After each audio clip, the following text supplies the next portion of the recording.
नीलम ने अपने पति आलोक के लिए चाय लाकर मेज पर रख दी और चुपचाप मेज के पास पड़ी कुर्सी पर बैठ केतली से प्याले में चाय डालने लगी। आलोक ने नीलम के झुके हुए मुख पर दृष्टि डाली। लगता था वह अभी अभी रोकर उठी है। आलोक रोजाना ही नीलम को उदास देखता। वैसे नीलम रोती बहुत कम है। वह समझता है कि नीलम के रोने का कारण क्या हो सकता है, इसलिए उसने पूछकर नीलम को दोबारा रुलाना ठीक नहीं समझा। उसने कोमल स्वर में पूछा, नीलम, माँ और पिताजी ने चाय पी ली क्या? नहीं। नीलम के स्वर में हल्का सा कंपन था। आलोक ने फिर पूछा, क्यों? नीलम ने जवाब दिया, माँ जी कहती हैं कि उन्हें इस कदर थकावट महसूस हो रही है कि चाय पीने के लिए बैठ नहीं सकती, और पिताजी को चाय नुकसान करती है। तो पिताजी को दूध दे देती। ले गई थी दूध, किंतु उन्होंने कहा कि दूध उन्हें हजम नहीं होता। आलोक चाय का प्याला हाथ में लेकर माता पिता के कमरे की ओर जाने लगा तो नीलम धीरे से बोली, पहले आप चाय तो पी लेते, तब तक उनकी थकान भी कुछ कम हो जाती। तुम पियो, मेरे इंतजार में मत बैठी रहना, माँ को चाय पिलाकर अभी आता हूँ, आलोक ने जवाब दिया। नीलम ने चाय नहीं पी, गोद में हाथ रखे खिड़की से बाहर देखती रही।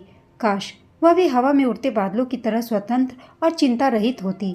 नीलम के पिता एक सफल डॉक्टर थे, पर उनकी सबसे बड़ी कमजोरी यह थी कि वे किसी को कष्ट में नहीं देख सकते थे।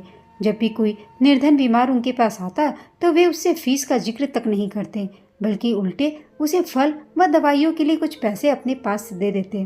परिणाम यह हुआ कि वे जितना काम व मेहनत करते थे उतना धन संचित नहीं कर पाए। फिर उनकी लंबी बीमारी चली, जो थोड़ा बहुत धन था वह खत्म हो गया। उनकी मृत्यु के बाद सिर्फ एक मकान के अलावा और कोई संपत्ति नहीं बची थी।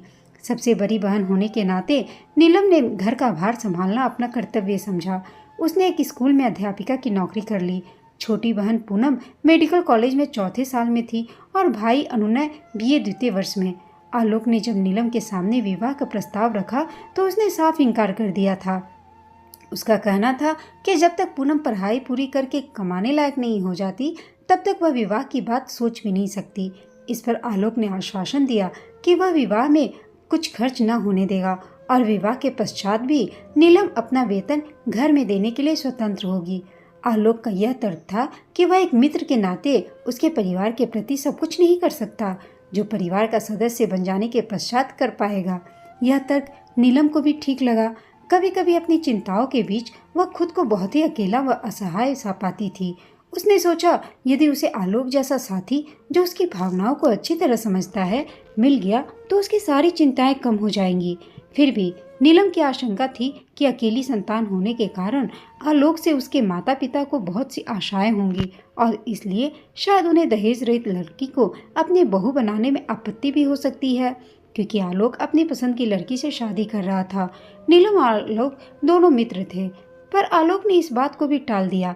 उसका कहना था कि उसके माता पिता उसे इतना अधिक प्यार करते हैं कि उसकी इच्छा के सामने वे दहेज जैसी बात सोचेंगे भी नहीं। आलोक के पिता प्रबोध राय एक साधारण ऑफिस असिस्टेंट की हैसियत से ऊपर उठ न सके। आलोक उनकी आशाओं से बहुत अधिक उन्नति कर गया था। घर के रहन सहन का स्तर भी ऊंचा उठ गया था। आलोक सोचता था कि उसके माता पिता उसकी अर्जित आय से ही इतने अधिक संतुष्ट हैं कि नीलम के वेतन की आवश्यकता अनुभव नहीं करेंगे। यही आलोक की भूल थी जिसे वह अब समझ न पाया। उसके माता पिता ने पुत्र का विवाह बिना दहेज के लिए केवल इसलिए स्वीकार किया कि बहू अपने वेतन से वह कमी पूरी कर देगी। जब उनकी वह आशा पूरी नहीं हुई तो वे क्षुब्ध हो उठे। उन्हें इस भावना ने जकड़ लिया कि उन्हें धोखा दिया गया। आलोक कमरे में पहुंचा तो उसकी माँ सुमित्रा अपने पलंग पर लेटी हुई थी। प्रबोध राय पास ही पड़ी कुर्सी पर बैठे समाचार पत्र देख रहे थे। आलोक बोला, माँ, नीलम कह रही थी कि आप थकान महसूस कर रही हैं, चाय पी लीजिए, थकान कुछ कम हो जाएगी। माँ बोली, रहने दे बेटा, चाय के लिए मेरी तनिक भी इच्छा नहीं है। तो बताइए ना माँ, फिर क्या लेंगी आप? नीलम पिताजी के लिए मौसमी का रस निकाल रही है, आपके लिए भी निकाल देगी, आप पियेंगी क्या? माँ ने फिर कहा, रहने दे, मैं मौसमी का रस नहीं पीऊँगी। मैं तेरी माँ हूँ, क्या मुझे अच्छा लगता है कि मैं अपने खर्चे बढ़ा बढ़ा कर तेरे ऊपर बोझ बन जाऊँ? क्या करूँ, उम्र से मजबूर हूँ, अब काम नहीं होता मुझसे। तो फिर क्यों नहीं नीलम को रोटी बनाने देती माँ?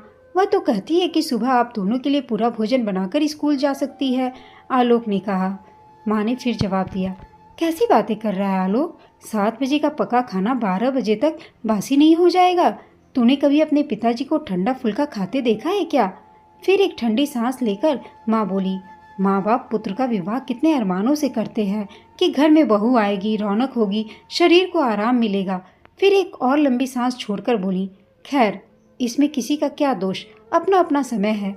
श्याम सुंदर लाल 25 लाख रुपये नगद और एक कार देने का वादा कर रहे थे तेरे विवाह में, लेकिन हमने इनकार कर दिया। कैसी बातें करती हो माँ? जो लड़की इतनी रकम लेकर आती वह क्या आपको रस निकाल कर देती? कार में उसे फिल्में दिखाने और शॉपिंग कराने में ही मेरा आधा से ज़्यादा वेतन स्वाहा हो जाता। ऊपर से उसके उलाहने सुनने को मिलते कि उसके मायके में तो इतने नौकर चाकर काम करते थे।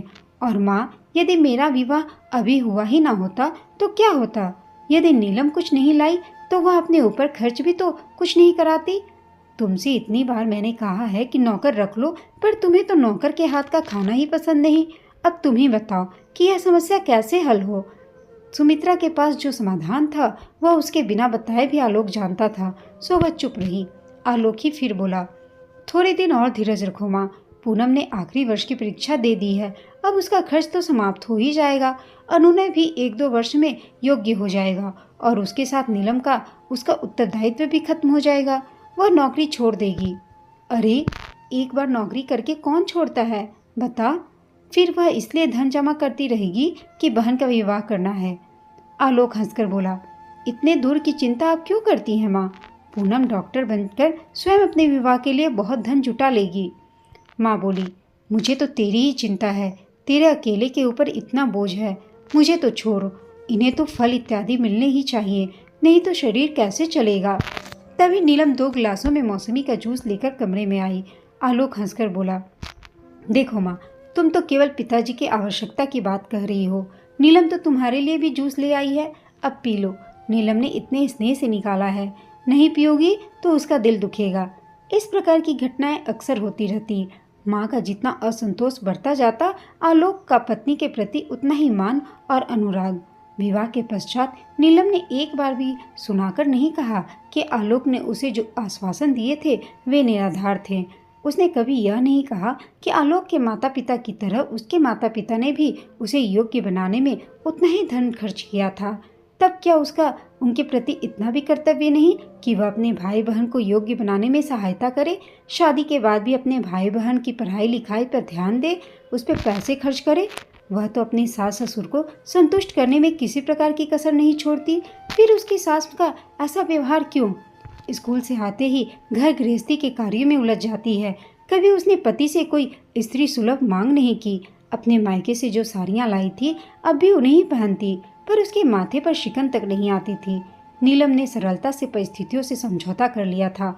उसे देख आलोक उससे काफी प्रभावित था। यही बात वह अपने माता पिता को समझाने का प्रयत्न करता था, किंतु वे तो जैसे समझना ही नहीं चाहते थे। वे घर के खर्चों को लेकर घर में एक अशांत वातावरण बनाए रखते, केवल इसलिए कि वे बहू को यह बतलाना चाहते थे कि वह अपने बहन भाई के ऊपर जो धन खर्च करती है वह उनके अधिकार का अपहरण है।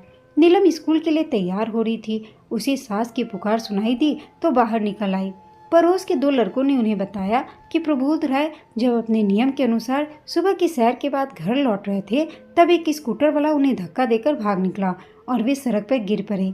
नीलम तुरंत घटनास्थल पर पहुंची। ससुर जी बेहोश पड़े थे। नीलम कुछ लोगों की सहायता से उन्हें उठाकर घर लाई।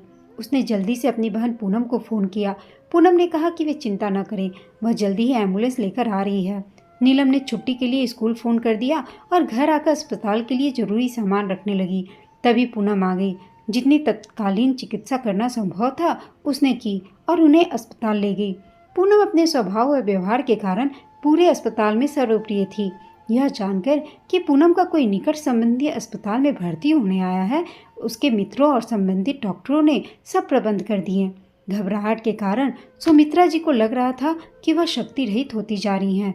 उन्हें तो कुछ समझ ही नहीं आ रहा था कि क्या करें। सारे अस्पताल में एक हलचल सी मची हुई थी। वह कभी सोच भी नहीं सकती थी कि कभी उसके रिटायर्ड पति को इस प्रकार का विशेष इलाज उपलब्ध हो सकेगा। बीच बीच में नीलम आकर सास को धीरज बंधाने का प्रयत्न करती। आलोक ऑफिस के कार्य से कहीं बाहर गया हुआ था। नीलम ने भी उसे इस घटना की सूचना दे दी। अनुनय समाचार पाते ही तुरंत आ गया था। दवाइयों के लिए भागदौड़ वही कर रहा था। मदद के लिए उसके एक मित्र ने उसे अपनी कार दे दी थी। 5-6 घंटे बाद प्रबोध राय कमरे में लाए गए। पूनम ने बार बार नीलम की सास को तसल्ली दी कि उनके पति प्रबोध राय जल्दी ठीक हो जाएंगे। वातावरण में एक ठहराव सा आ गया था। सुमित्रा ने कमरे में चारों ओर देखा। अस्पताल में इतना अच्छा कमरा तो काफी महंगा पड़ेगा। जब उसने अपनी शंका व्यक्त की तब अनुनय बोला, माँ जी, आप 2 बेटों की माँ होकर खर्च की चिंता क्यों करती हैं? मेरे होते यदि आपको किसी प्रकार का कष्ट हो तो मैं बेटा होने का अधिकार कैसे पाऊंगा? नीलम हंसकर बोली, माँ जी, आज इसने पिताजी को अपना रक्त दिया है ना, इसलिए यह बढ़ चढ़कर आपका बेटा होने का दावा कर रहा है। यह सुनकर सुमित्रा जी की आंखें छलछलाईं। वे सोच रही थी कि यदि नीलम ने बहन की पढ़ाई में सहायता न की होती तो क्या आज पूनम डॉक्टर होती और क्या उसके पति को ये सब सुविधाएं मिल पाती?